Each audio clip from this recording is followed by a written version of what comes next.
Queridos hermanos, seguimos con la palabra del Señor. Hoy la tomamos y continuamos nuestra reflexión desde el profeta Jeremías. Estamos en el capítulo 18 del 1 al 6. Dice Jeremías: recibí la palabra, levántate y baja al taller del alfarero y allí te comunicaré mi palabra. Bajé al taller del alfarero que estaba trabajando en el torno. A veces le salía mal una vasija de barro que estaba haciendo y volvía a hacer otra vasija, según le parecía al alfarero. Entonces me vino la palabra del Señor: y no podré yo tratarles a ustedes, casa de Israel, como este alfarero. Miren, como está el barro en manos del alfarero, así ustedes están en manos mías, casa de Israel. Qué lindo, queridos hermanos. Es otra de las lindas comparaciones que el profeta Jeremías nos ofrece y nos presenta. Como el alfarero. Estamos en manos del Señor. Incluso hay lindas músicas, lindas canciones en manos del alfarero.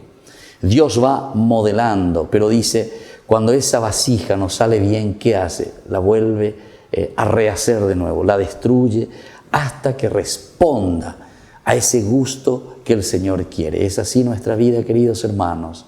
Estamos en manos del Señor. El Señor va trabajando, va modelando, como ese alfarero va modelando la arcilla. También nos va modelando a cada uno de nosotros.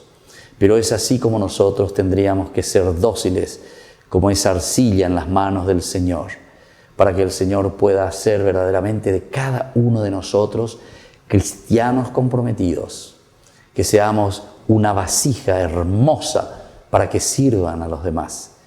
Pidamos al Señor esta gracia principalmente para ser tocados por Dios, para que entendamos este lindo mensaje que hoy nos deja, para que seamos entonces arcillas en manos del alfarero. Y que la bendición del Señor descienda sobre todos ustedes, el Padre, el Hijo y el Espíritu Santo. Amén.